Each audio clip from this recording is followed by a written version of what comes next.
Farkas Show is produced and funded by WDEV and the Radio Vermont Group. We welcome listener feedback. Email your comments to wdev@radiovermont.com. The energy. How does anybody live and drive in Boston every single day? This guy stopped in the middle of the road with his hazard lights on. This guy won't yield. That guy won't let you go. That guy passes in front of you. That guy goes 3 lanes of traffic all in one shot. How does anybody do this? The passion. Look, if the Red Sox aren't going to play Yoshida Endeavors as they're about to get swept, then we might as well just give up and go home. The opinions on all your favorite teams. I'm glad that Mac Jones looks better. That's really important. He needs to look better. But if it were a video game, he'd still have an overall rating of 76, and that ain't cutting it. This is the Brady Farkas Show on WDEV AM, FM, and WDEVradio.com. What's up, everybody? A very happy Thursday to you here on the Brady Farkas Show on WDEV, AM and FM, and WDEVradio.com. And it is a very happy Thursday. For you football-crazed people out there, this is like your Christmas. It's the first time we get to see the Patriots play actual football. No, the final score doesn't matter. No, all your favorite players won't play, but it's still guys in Patriots uniforms, blue tops, and silver helmets playing against another team, and that other team will be the Houston Texans. So I'm very much in baseball mode. I want baseball season to last forever, but I love football as well, and I'm excited to watch the Patriots tonight. Also, Patriots-Texans, that game coming up 90 minutes from now. Patriots and Texans, 7 o'clock in Foxborough at Gillette Stadium. So, Danny, we made it. We made it. We haven't seen the Patriots play since last January. Here we are, 7 months later. We made it. Patriots football tonight. Are you ready? You haven't produced for the Brady Farkas Show in football season. Are you ready for the grind we're about to embark on for the next 6 months? I better be ready, right? You better be ready. That's right. You know, just like Bill Belichick says, no days off. So it'll be a good time. And when we start getting into full shows after baseball season all the time, we'll have a chance to really, really go hard into football season when we get into October. So assuming the Red Sox aren't playing in October, I mean, I hope they are, but if they're not, we'll have a chance to get into football really fully earlier. The text is open. The text line is open, 802-585-3026. That's 802-585-3026. Danny, Lego. 5, 4, 3, 2, 1. And here we go. The opening thoughts on the Brady Farkas Show are brought to you by Sticks and Stuff and Swanton Lumber, Vermont's most complete locally owned home center with locations in Enosburg, Derby, Middlesex, St. Albans, and at Swanton Lumber. They're online at sticksandstuff.com. Freddie Coleman is going to be with us here in about 10 minutes. Freddie will be with us here at 5:45. I think I'm bothering Freddie on his vacation. I think Freddie told me that he's on vacation this week, and I texted him. He's like, yeah, we can talk. And I was like, are you sure? Did you say you're on vacation? He's like, no, it's okay. I think Freddie's on a beach somewhere or something, so I appreciate him making some time for us. I did speak to Buster Olney of ESPN earlier today. That interview in full will be available shortly on our podcast channel on Apple Podcasts and Spotify. You'll hear a little bit from my talk with Buster. One thing really stood out to me in the 6 o'clock hour before we get you off to Red Sox baseball. Sox and Royals tonight, 7:10 first pitch, 6:10 pregame show. Danny, it's been 7 months since we fired up the NFL music. Fire it up for me. Let me tell you what you need to be watching tonight as the Patriots take on the Texans.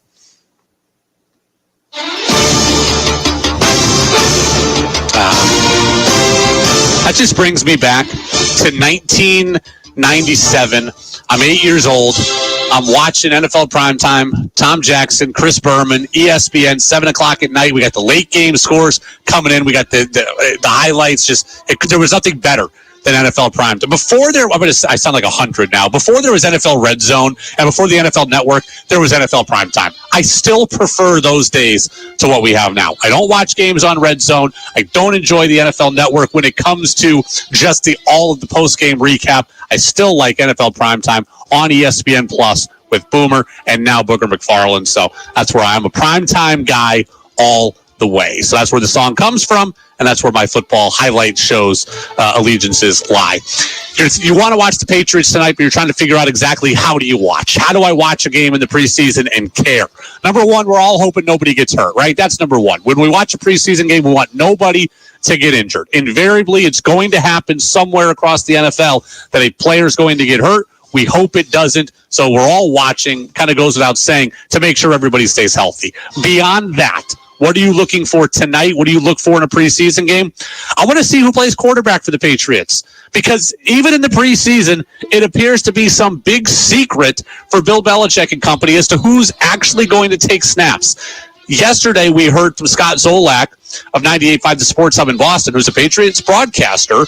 He said he didn't think Mac Jones or Bailey Zappi were going to play at all. Well, now it looks like, but still hasn't officially been decided yet or announced yet, that Zappi is going to play. We'll also see Trace McSorley. We might also see Malik Cunningham, the kid out of Louisville, as well. Those would be the three quarterbacks the Patriots could play. Mac's not going to play. Mac shouldn't play. I have no problem with Mac not playing. He can get his work in the joint practices for all I care, the ones they have coming up. So who plays quarterback, and then how do they look? Namely, how does Zappi look? Because, well, there's not a quarterback controversy. It's very clearly Mac Jones' job. It very clearly should be Mac Jones' job. Bailey Zappi has Bill Belichick's attention.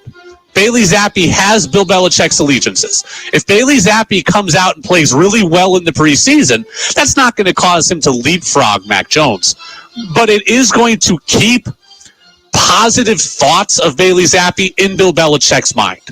And if you're Mac Jones, or Mac Jones struggles through the first 3 weeks, the first month, and Zappi looks like he's got total control of the offense, and he's working well with the receivers, and he gets along well and works well with Bill O'Brien, and he's got positive stuff on tape, and Bill Belichick can look at him and say, hey, he played really well throughout the preseason. He's done everything we've asked. He played well last year. He deserves an opportunity. It's just something to watch for. If Bailey Zappi comes out and stinks, then there's really, I would say, hardly any chance that anything happens to upset the Mac Jones and Bailey Zappi depth chart. But if Zappi comes out and plays well, then there's at least the shred of doubt created for the future this season, that if Mac struggles, there's kind of a positive association with Zappi's play. Joe in Richmond says, I can't wait to see how Zappi plays and how he's developed in the offseason and in training camp. This is going to be tough. I don't expect Zappi to play a lot, maybe a quarter, maybe less. But I don't expect Zappi to play a lot. And remember, there's watered-down game plans, both offensively and defensively. He'll play maybe with a backup offensive line or partially a backup offensive line. He'll play with backup wide receivers or a partial grouping of backup wide receivers. So he's not going to play with the best players he can play with. So there's a chance that he may look poor or not look great. That said, if he plays great with that crew, again, that's going to be a positive thing for Bill Belichick and a positive association. It is something to watch for. The other thing I'm going to watch for tonight, Danny, and we talked about this earlier in the week, I'm going to ask Freddie about it as well. I want to see how Mac Jones relates to Zappi, because Mac Jones is not going to play, right? It looks like he's not going to play. Usually, starting quarterback who's not playing, you see him, he's on the sideline, he's got the headset on, he's coming over, he's talking to the backup, he's pumping up the backup, he's giving high fives to the backup, he's working with the backup, they're listening to the offensive coordinator. I want to see what Mac Jones looks like in those interactions. Because earlier in the week, we're talking about how they're not friends, how Mac won't say his name, how Mac is essentially belittling Zappi publicly. I was trying to downplay Zappi's existence. Does he come out today and be icy towards Zappi? Does he feel threatened by Zappi? Is he trying to strong-arm Zappi on the field? Or is he the leader and teammate that he should be? Is he the leader and teammate that he should be? Does he have Zappi's back? Does he dap him up? Does he give him high fives? Is he looking at film with him? Is he helping coach him along in what he sees and they're talking and they're relating well? Or is it very clear that these two are adversaries? Sometimes in the preseason, you can take just as much from watching body language and watching some of the off-field stuff as you can glean from the on-field stuff. Mac Jones, how does he relate to Bailey Zappi? That's something that I want to see. Number 3 that I want to see. I just want to see the operation under Bill O'Brien. Again, watered down game plan, not a full list of audibles, not a full list of protection packages. It's not going to matter to me too much what the offense performs like. I just want to see what the operation looks like. Does it look like football should look? Because last year we saw too much undisciplined play, too much bad football. under the Matt Patricia, Joe Judge, Bill Belichick scheme. I just want to see if it looks like football today. Can the Patriots avoid not being in the huddle in time? Can the Patriots avoid too many men penalties? Can the Patriots avoid 12 men on the field? Can the Patriots avoid getting a false start on 1st and 10 on their first play of the preseason? Can they get the play in on time? Can they just do things that representative good offenses do? Can they stay out of their own way? There will probably be some imperfections today given the personnel grouping that's on the field. But I just want to see that football looks like football. Not undisciplined, not poorly coached. We've heard so much about how buttoned up and disciplined Bill O'Brien is and how this offense looks better. I just want to see that tonight on display. I don't need them to put up 45 points against the Texans. I want to see football that looks like football, where guys communicate properly, the play comes in, it gets given to the offensive line properly. We don't have guys running in opposite directions or guys missing blocks. I just want to see football played like football's supposed to be played. Number 4 that I want to see, it's our guy, Danny. We talked a lot about him now. Demario Pop Douglas. This is the 6th-round wide receiver out of Liberty that the Patriots drafted this year that's been turning heads all camp long. I don't think we'll see Juju. I don't think we'll see Devontae Parker. I do think we'll see Tyquan Thornton. I think there's a chance we see Kendrick Bourne. I don't know that, but we will see Demario Douglas. We'll probably see a lot of him. Okay, he's 5'8". I want to see what kind of player he is, what exactly he can do at 5'8". He's a slot guy to me. Is he a guy they're going to on 3rd and 5? Is he a guy who has some breakaway speed? Is he a guy who works the middle? Does he work underneath? How physical is he? The reports there have been pretty good. I just want to see Demario Douglas. Okay, just want to see Demario Douglas. I also want to see the running backs for the Patriots because preseason game, I expect the Patriots to run a good amount. They're not running Ramondre Stevenson. Okay, this team needs a second running back, right? They let Damian Harris go. They have not signed Ezekiel Elliott or Leonard Fournette yet, despite working them out. So right now, the second running back on this team, the guy to take the load off of Ramondre Stevenson, is on this roster. Is it Kevin Harris? Is it Pierre Strong? Is it somebody else that we're not talking about? I want to see what the running back situation looks like. And finally, defensively, assuming he plays, I want to see Marcus Jones, because reports out of camp have been that Marcus Jones hasn't played that well defensively. Marcus Jones, I think, is a big part of this team. Right? It's a big part of the team in the return game. Punt returns, he's electric. Kickoff returns, he's electric, despite the fact that the kickoff probably won't be returned much this year because of rule changes. So he's great in the return game. We saw what he did last year where he could play offense, right? He had the ball out of the backfield. I think he had the touchdown against Buffalo where he's out of the backfield. He lined up at wide out. He's able to do stuff dynamically on defense, I believe, against Cincinnati last year. So Marcus Jones is a player who's a do-it-all player for the Patriots, but he hasn't been doing much in camp thus far. I want to see what he looks like, assuming he plays. We won't see Jonathan Jones.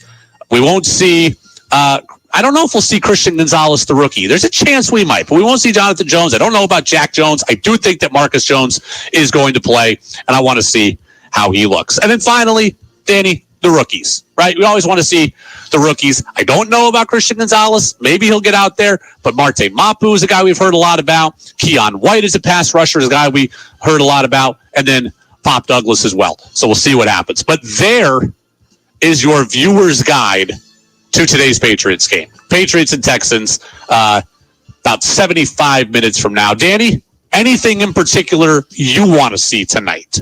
You forgot the kickers. Yeah, Nick Folk's there. They got some other guys in there. Folk's obviously the guy who's been there, been great for the Patriots. They've also got the brand. This is so inside football and so nerdy, but it is something to pay attention to as we move through. The Patriots just put up this humongous video scoreboard. I want to say it's the biggest video scoreboard, certainly in New England, maybe even on the East Coast. This thing is massive. And Bill Belichick said it's going to change wind patterns in the stadium. It's going to change the kicking operation because wind's going to be blocked in from that side. It's not going to be able to get through as much. So that could affect kickoffs, kicks, and punts. So I won't know enough about how to read it or whatever, but I will be watching it. I imagine they will mention it on the broadcast. and we'll see how it affects things. But yeah, this video board is going to change things when it comes to the kicking game.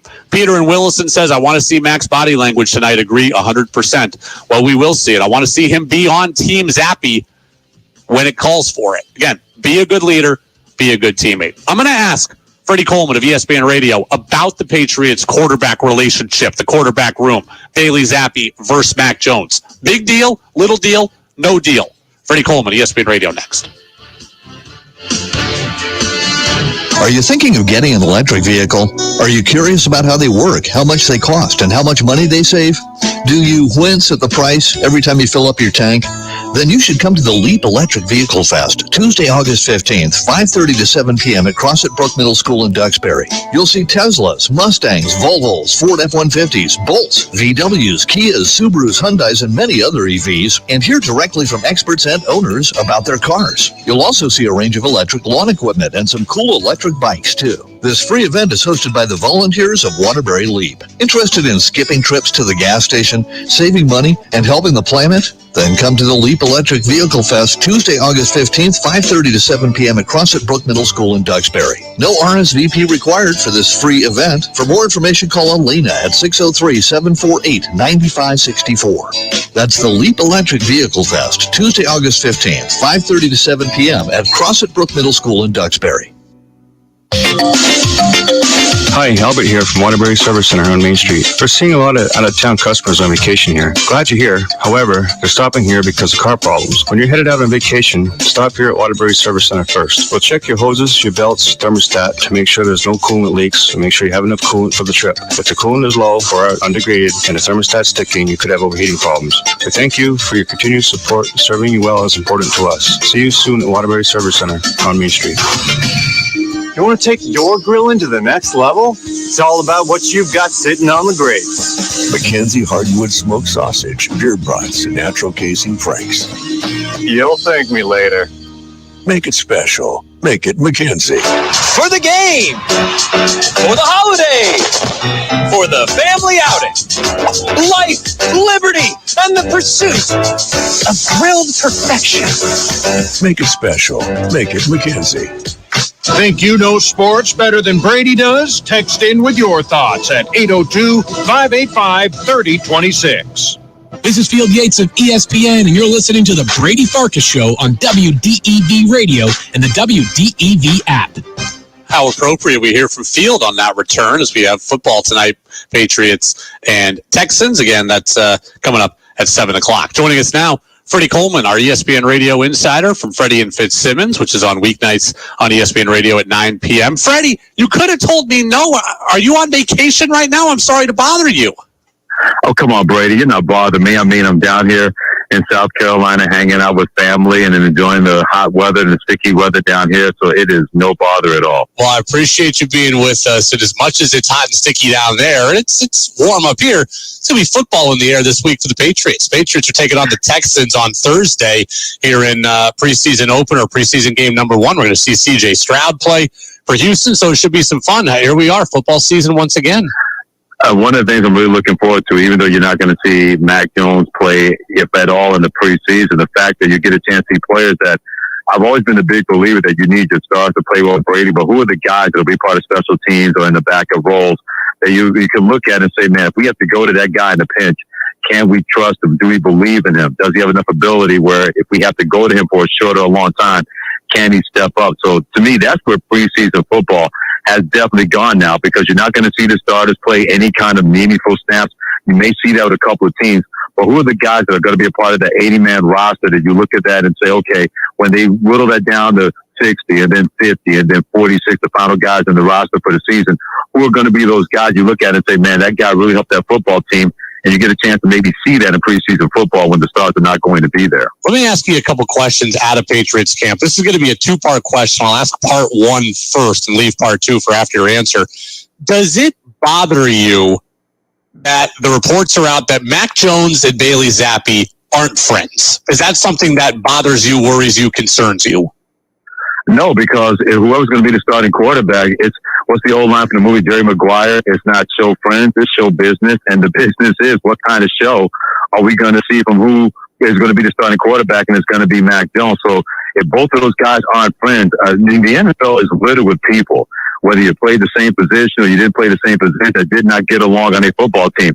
I mean, the Chicago Bears, nobody could stand each other on that football team, and they won a Super Bowl championship in the 80s. And the New York Giants, they had guys that had their issues with Bill Parcells and other players. So it's not about likability when it comes to if you're playing the same position, not playing the same position. It is what are you going to do when you get out there and you got to play next to that guy. That guy can trust you, and you can trust that guy even if you don't like that guy. So, no, it doesn't bother me. The reports came out that those two guys aren't friends. I'm good with it as long as whoever's going to be the starting quarterback is the right guy that's going to be there to make this Patriots offense work in 2023, which it didn't work in 2022. I'm with you by and large. I agree with everything you just said. It doesn't bother me if these guys are rivals. It doesn't bother me if there is a competitive streak between the two. What does bother me, though, is an additional report that came out that basically Mac Jones is kind of belittling Bailey Zappi publicly or talking down to him. He won't say Zappi's name in interviews. He also reportedly, this came from Andrew Callahan of the Boston Herald and Doug Kyde, who covers the Patriots as well, said that, he's like, oh, I'm going to mentor a younger player when in fact Zappi's only 1 year younger than Mac. So it just seems like for a guy who we've heard a lot about wanting to be a better leader, this seems like unnecessary trying to prove that I'm on top of you. Well, when I hear something like that, you know what that means? That means Mac Jones knows that Bailey Zappi is a threat to his position. Because if you're not worried about those kind of things, you're not going to go out of your way to have those reports out there that you're belittling somebody. And let's play along. Let's believe that that is true. Then what do you have to gain by that if you're Mac Jones? Because all you're doing is giving Bailey Zappi more motivation to say, at a certain point, you're going to screw this up. And I'm going to be there to take your job. And when I do that, I'm not going to give it back. So the last thing you want to do, anytime you're going to be in a leadership position or you believe that you are in a leadership position, it's how you get people to rally around you. And this is not rallying somebody around you, even though you're playing the same position. Mac Jones looks at Bailey Zappi and he knows that, man, if I screw up just a little bit, his A game is going to be better than my B game, going to be better than my C game. If he gets that job, I'm going to be the Drew Bledsoe to his Tom Brady, and that's the last thing I want if you're Mac Jones. But there's no need to go out of your way to downplay somebody's abilities or belittle somebody just because you know they could be a legitimate threat to your position. And the reason that Mac Jones feels that way is because his head coach, Bill Belichick, has put it out there, how much he loves Bailey Zappi and how much he respects Bailey Zappi. So if you're Mac Jones, you're thinking, wait a minute, I was drafted in the first round. Why are you putting this same guy on the same level as I am, even though I'm supposed to be the guy? When you put statements out there or statements are out there and it's getting reported on like that, that clearly tells you that Mac Jones knows what kind of threat Bailey Zappi is to him being the starting quarterback in the long term in New England. One big story out of Patriots training camp is the play of Demario Douglas, who's a wide receiver we're going to see for the first time on Thursday, 6th round pick out of Liberty. How do you view this? Do you view this as, hey, great, here's a training camp darling that could be a surprise player for the Pats we should be excited about? Or do you view it as the wide receiver room has so many questions that a 6th round pick is what's turning our heads? Well, I'll give you an option C when it comes to that. I'm a big believer that we'll see. Because you can tell me all you want what you're doing in training camp and being a training camp darling, and everybody loves underdog stories, another 6th round pick that can have an impact with New England Patriots. We've seen that book happen before the Patriots regarding a certain guy named Tom Brady. But until I actually see that in an NFL level with a game plan, then I'll make my own determination. So I think it's great if you're the Patriots because even though Devontae Parker, you believe he can be a number one wide receiver, you still need that downfield threat. And Demario Douglas can do that, and he played in a pro-style kind of system when it comes to combination routes when he's at Liberty with Hugh Freeze as the head coach, and now he's the head coach at Auburn. So he has an understanding of the pro game. But having an understanding of how to run routes and reading defenses on an NFL level, I want to see exactly what that's going to look like when those games are going to matter. So he can do all these things in practice and everything's looking good. And he's like that show pony before he actually gets on the track to Kentucky Derby. But when they say it's post time, when the see what he's going to do in post time happens. So it's all nice stories right now. But until I see it on the field, I'll wait and see what that kind of approach about how impressive Demario Douglas has looked so far in training camp. On the other side of things in this preseason opener, C.J. Stroud, number 2 overall pick in the draft, a guy that seems to be kind of a mixed consensus on. Some people thought he should have been the number 1 pick, and other people think he's not even worthy of a first-round selection. What are you looking for out of Stroud against the Patriots? Nothing really, because we don't know what kind of game plan they're going to have. That's not going to be the same game plan in the regular season that we're going to see in training camp or also in the preseason game. They wanted to get out there and get used to being the guy, leading the team out of the huddle, leading the team to the sidelines, leading the team up the sidelines. That's part of the process what's going on. And they were not going to wait until the middle of the season or until the starting quarterback in name only when it comes to Davis Mills going to screw up and get C.J. Stroud out there. That's why he was named QB1 right now. And the same thing happened with Bryce joining the Carolina Panthers. You drafted these two guys at those selections in the first round of the NFL draft. If you believe they're ready, they know they're going to be bumps and bruises. They understand that. It's part of the NFL game. Why wait? If they believe those guys are ready now, they're going to learn the game as they go along, then that's part of this process when it comes to C.J. Stroud. So he can go 10 for 11. He can go 1 for 11. But it is all about what they're going to make sure that they're going to do to put him in the best position to be a better quarterback, game by game, practice by practice, second by second. And the big part of that process is let him go out there and be a starting quarterback and not worry about what the production is going to look like. It's how he looks leading the team. How can he get them in and out of plays quickly? How can he decipher line of scrimmage coverages, what he's going to be able to see and make the right protection calls? That's the one thing the coach is looking for, and that's what every fan should be looking for, and not just look at numbers and make them dip any way they want, no matter how they feel about a quarterback, no matter where he was drafted in the NFL draft. You know, I heard Tom Curran of NBC Sports Boston say last week he doesn't think the Patriots would be a desirable location for Ezekiel Elliott. He thinks Elliott makes sense for the Patriots, but he doesn't think that Elliott would want the Pats. We're not in everybody's head about what motivates them individually, but what do you think of the Patriots as kind of a desirable location for any player, especially Zeke, though? Well, you're desirable when you win. And for the longest time, the Patriots had that desirable location because they were winning and they had a guy, Tom Brady, that guys wanted to play with. They don't have that player right there right now. So I think if you want to take it that step when it comes to desirable location, we're not having these conversations. Let's say the Patriots are still winning and contending for championships and winning the AFC East. Winning can be the ultimate sanitizer. You could really smell bad, but if you're winning games, people go beyond that bad smell and they want to be along with you. That's why guys are no longer looking at Cincinnati as an undesirable place. Why is it desirable now? Because A, they're winning and B, their quarterback in Joe Burrow. Same thing with Kansas City, where they're desirable because they're winning and B, their quarterback becomes a Patrick Mahomes. The San Francisco 49ers, they're winning and they got a guy in Brock Purdy they believe in and a coach in Kyle Shanahan. You can look a lot better when you're winning, but when you're not winning, and then guys know, okay, I'm not going to get any money from them. They don't pay players, and they're not winning. That's when you become undesirable. The Patriots used to be that way before they started winning because they weren't winning. Once they started winning, plenty of guys were taking pay cuts or not taking long-term salaries to join up with their Patriots team, want to be a part of the Patriot way because they knew they had a potential chance to win a championship or two and having a chance to play with Tom Brady. I guess it really comes down to me is the Patriots would be desirable because right now they're the ones offering the job. Like if Ezekiel Elliott wants to be in the league and wants to be in the league for the full entirety of the season, then the Patriots are a desirable location because they're offering that opportunity. If he wants to just win, I think you're right. The Patriots aren't that first choice. If he wants just money, maybe the Patriots aren't that. And maybe he waits until week 7 and see who gets hurt and who he can latch on with then. I don't know what motivates anybody, but I do know that if he's looking for a job, they have one of those.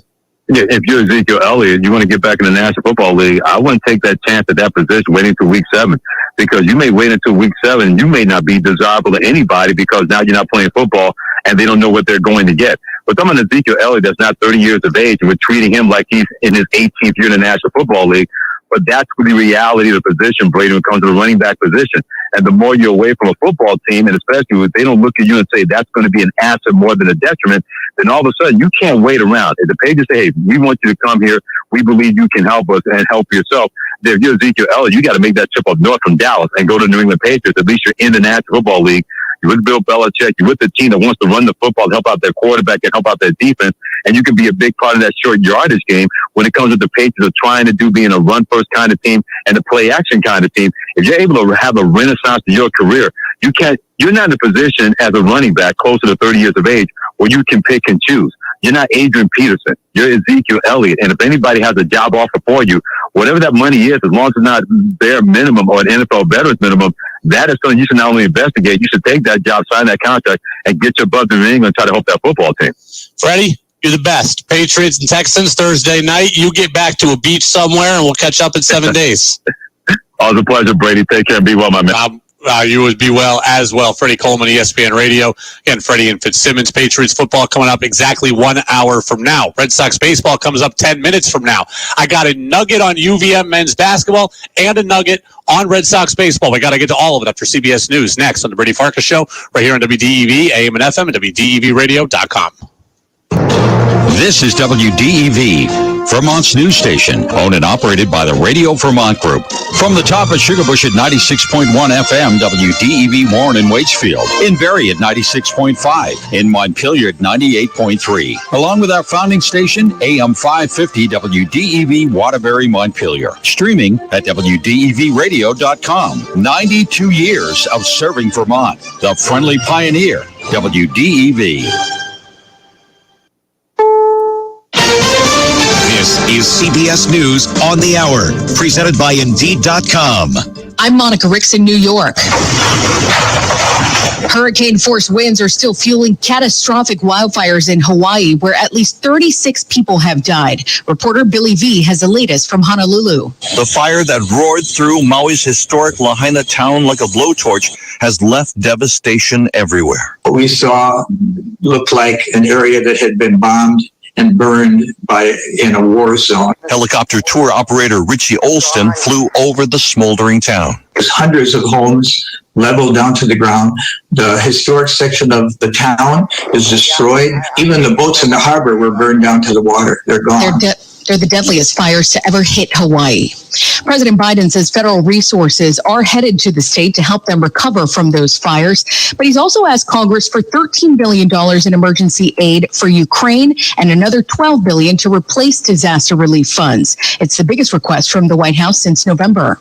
Iran has released 5 Americans on house arrest. We get more from CBS's Christopher Cruz. The prisoners will be allowed to leave the Islamic Republic after $6 billion of Iranian funds in South Korea are unfrozen. Russell Lucas is a professor of international relations at Michigan State University. Since the Biden administration came in, it has been working to kind of lower the temperature of potential for conflict with Iran. Lucas says it may be a few weeks before the prisoners are freed. The FDA is reviewing a new COVID vaccine as a new dominant strain called EG5 makes its way around the country. Dr. William Schaffner is an infectious disease expert at Vanderbilt. Although it's highly contagious, it's not more severe. The CDC says it makes up about 17 cases right now in the U.S. and rising. Nick Kyrgios is skipping the U.S. Open later this month in New York. He dropped out of Wimbledon in June over a wrist injury, but missing this month's Open means that he'll have missed all 4 Grand Slam tournaments a year after reaching his first major final. The Writers Guild heads back to the bargaining table tomorrow in Hollywood. KNX radio reporter Craig Figner's on the picket lines. It doesn't mean the strike's ending, but at least we know now negotiations between the Hollywood producers and the Writers Guild, they resume tomorrow. KNX just announced it. Oh my gosh. Okay. Yes, I heard it as well. We just got the news. Yeah, the WGA is going to talk to the producers. Let's piggyback. Let's all go in. Let's get this industry back. The strike's been going on for 101 days now, but actors tell him they're optimistic. This is CBS News. If you need to hire, you need Indeed. Their end-to-end hiring system helps you attract, interview, and hire candidates all in the same place. Visit Indeed.com/credit. Waterbury invites you to think local, buy local, and be local by experiencing our many recreational opportunities with something for everyone in your group. You can hike, bike, walk, run, paddle, skate, and stroll, and even swim in Waterbury. Between the Perry Hill Bike Trails, Little River State Park, and Waterbury Reservoir, there's year-round fun for all levels. Get outside and start your next active adventure. Our small businesses and colorful mix of restaurants have everything you need to create an unforgettable experience. Even your dog will have a great time. Black Cap Coffee and Bakery of Vermont is now open in the historic Waterbury train station. Black Cap is the new place for lunch and for gatherings in Waterbury. Open daily with made in-house pastries and sandwiches for breakfast and lunch. Stop by on your way to or from any hike or bike ride or for a central meeting location. Black Cap Coffee and Bakery is a great place to eat, meet, and work now in the Waterbury train station and in Burlington, Stowe, and Morrisville. Visit blackcapvermont.com for more information. It's full season barbecuing time, and the Willie Store meat case has the steaks, the pork, chicken, and sausages to satisfy the hungry crew. Step into the hardware department for a new gas or charcoal grill. Head upstairs to housewares for new cast iron pans and barbecue utensils. Maybe a picnic basket. Have painting projects? Willie's is loaded with True Test paints and Vermont natural coatings. They'll make painting almost fun. A new swimsuit, beach towels, sandals, and flip-flops will help too. At the Willie Store for over 120 years in Greensboro, across from Cass be late. Sunday night on WDEV, we delve into the news of the week. Join us at 6 p.m. for Face the Nation, followed by The Takeout with Major Garrett. Then award-winning 60 Minutes follows at 8 p.m. Then it's business analyst Jill Schlesinger, offering personal financial advice on retirement and investing during Jill on Money from 9 to 11. It's all capped off with CBS Weekend Roundup from 11 to midnight. Sunday nights on WDEV AM and FM, streaming at WDEVradio.com. WDEV also serves the Northeast Kingdom at 101.9 W270BR Island Pond. Your chance to be part of the show is on the text line at 802-585-3026. Now it's back to the Brady Farkas Show on WDEV AM, FM, and WDEVradio.com. Red Sox baseball 5 minutes from now. We'll give you the Red Sox lineup here against the Royals, game 4 of 4 in the series. Sox looking to take the series and win 3 of 4. They've taken 2 of the first 3. Texter says, I think Ezekiel Elliott is looking for an injury so he doesn't have to come to the Patriots. And another texter says, it's amazing how keyed in Freddie Coleman is. He always has good tidbits on teams in our area and beyond. Great guest, and we know how much he respects your friendship and camaraderie. Freddie is the GOAT. Like, Freddie is one of the best guys in this business, absolutely no doubt. 2 things I wanted to share with you very quickly. One, this is not confirmed, but I believe that UVM men's basketball is going to open up their season at home on November 6th against Merrimack. Merrimack put out their non-conference schedule today. UVM has not put out its. Merrimack is listed as their first game of the year on the road at UVM November 6th. I cannot imagine UVM playing a game earlier than that. So, again, it's not official that that's UVM's first game or that it's its home opener, but I believe that that will be UVM's home opener. They're playing Merrimack. It's out now, November 6th, at home at Patrick Gym. I cannot imagine a game being played earlier than that. I think last year's regular season opener was like November 9th or something like that when they played Brown at home in a game that I went to at Patrick Gym. So I can't imagine a game being played before that. Usually UVM will have a couple of scrimmages right around Halloween, and then they will end up, or a week or 2 before Halloween, and then the week of Halloween, and then they'll end up getting the regular season opener the next week. So we'll see what happens, but I believe that will be the opener. Earlier today, I spoke to Buster Olney, our ESPN MLB insider. I asked him kind of how big a deal it was that Alex Verdugo was late the other day on Saturday, that he got benched, and what should you do with Verdugo? Buster talked about how serious an offense that is. Well, for a player of Verdugo's experience and his time in the big league, it's just not acceptable. Look, I actually had a conversation with Alex about his first days with the Los Angeles Dodgers, and he told me a story about how Vic Hill, who was his teammate then with the Dodgers, later became his teammate with the Red Sox, basically told him when he showed up late, look, that's not acceptable. Right, that was 6 years ago. Yeah. And he's learned a lot. He's had a lot of time in the big league. And you can understand, like, if this was someone who was 20 years old or 21 years old and he was just starting at the big league, okay. But it's not. I think Alex Cora, and you could see it in his face, you could hear it in his voice, was so angry over the weekend. Went on to say that unless there's some kind of big mea culpa here, he thinks this could be the beginning of the end for Verdugo in Boston. I've mentioned I would trade Verdugo this offseason, not because of this incident, but because, well, this incident wraps into the fact that I just don't think he's a $100 million player. He's not a $100 million player baseball-wise. Now he's not a $100 million guy dependability-wise as well. Buster says, I don't know how much they'd actually get for Verdugo on the trade market, but he said this could be the beginning of the end. Danny, let's get to music.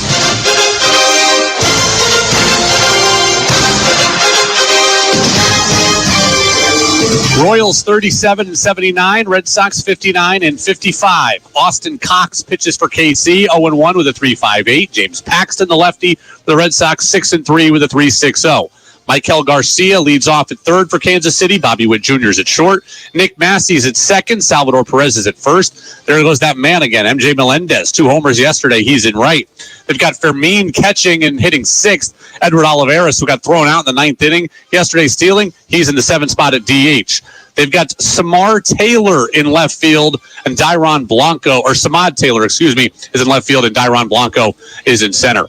Pablo Reyes leads off for the Red Sox. He's at shortstop today. Rafael Devers is at third. Adam Duvall's in center. Tristan Casas is at first. Trevor Story's the DH. Verdugo's in right. Jaron Duran is in left. Luis Arias is at second. Reese McGuire is the catcher. So Story down in the 5 spot and a DH for the second day in a row.